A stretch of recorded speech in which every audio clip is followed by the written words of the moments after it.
Entonces les abrió el entendimiento para que comprendiesen las Escrituras, y les dijo: Así está escrito, y así fue necesario que el Cristo padeciese y resucitase de los muertos al tercer día, y que se predicase en su nombre el arrepentimiento y el perdón de pecados en todas las naciones, comenzando desde Jerusalén. Y vosotros sois testigos de estas cosas. He aquí, yo os enviaré la promesa de mi Padre sobre vosotros, pero quedaos vosotros en la ciudad de Jerusalén hasta que seáis investidos de poder desde lo alto. San Lucas capítulo 24 versículos 45 al 49. En obediencia a la orden de Cristo, los discípulos esperaron en Jerusalén el cumplimiento de la promesa del Padre, el derramamiento del Espíritu. El Evangelio dice que estaban siempre en el templo alabando y bendiciendo a Dios. San Lucas capítulo 24 versículo 53. Sabían que tenían un abogado en el cielo y presentaban sus peticiones al Padre en el nombre de Jesús.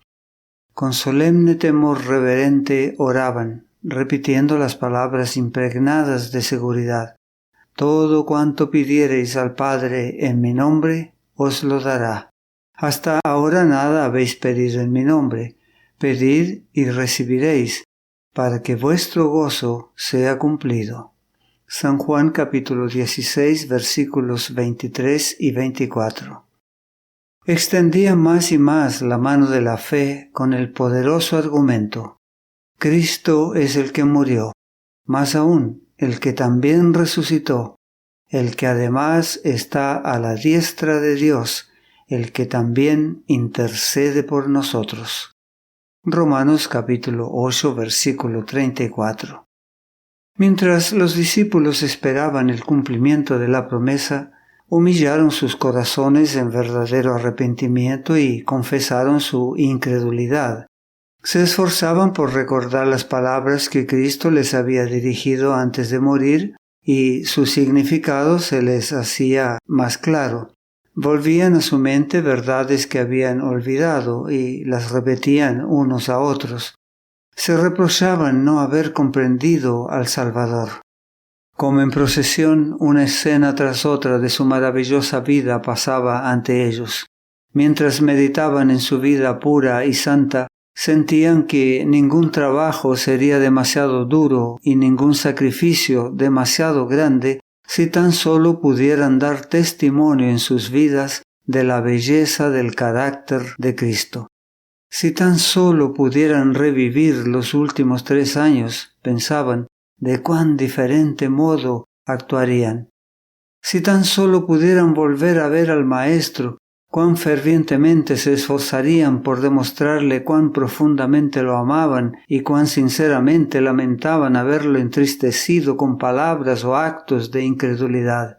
Pero les consolaba el pensamiento de que habían sido perdonados, y decidieron que, en la medida de lo posible, subsanarían su incredulidad confesándolo valientemente delante del mundo.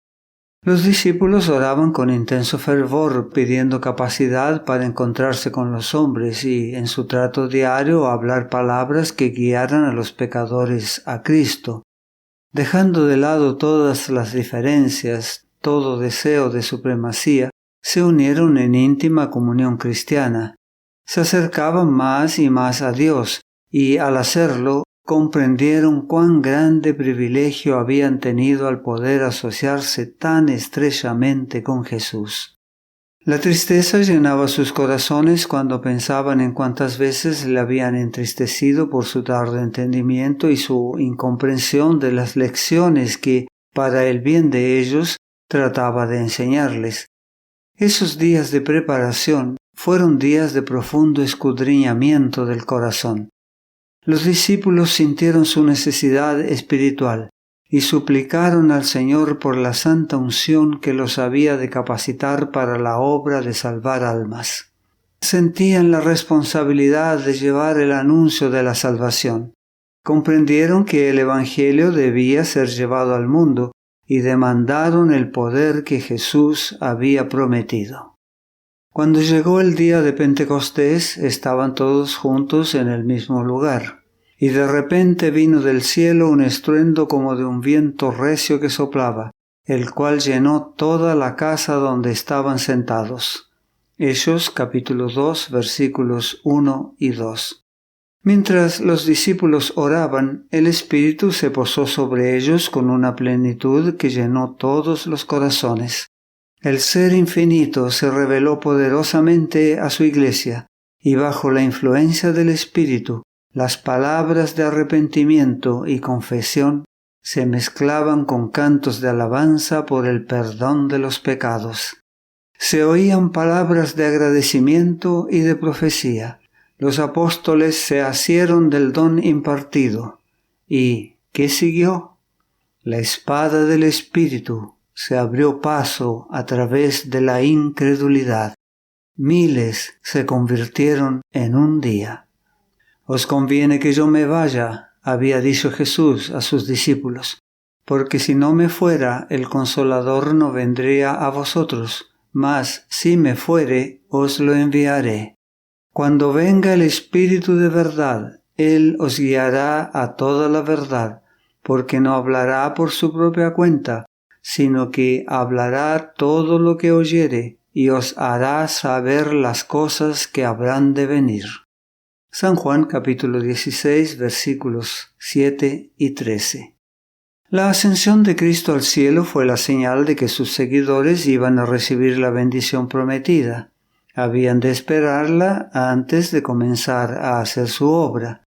Cuando Cristo entró por los portales celestiales, fue entronizado en medio de la adoración de los ángeles.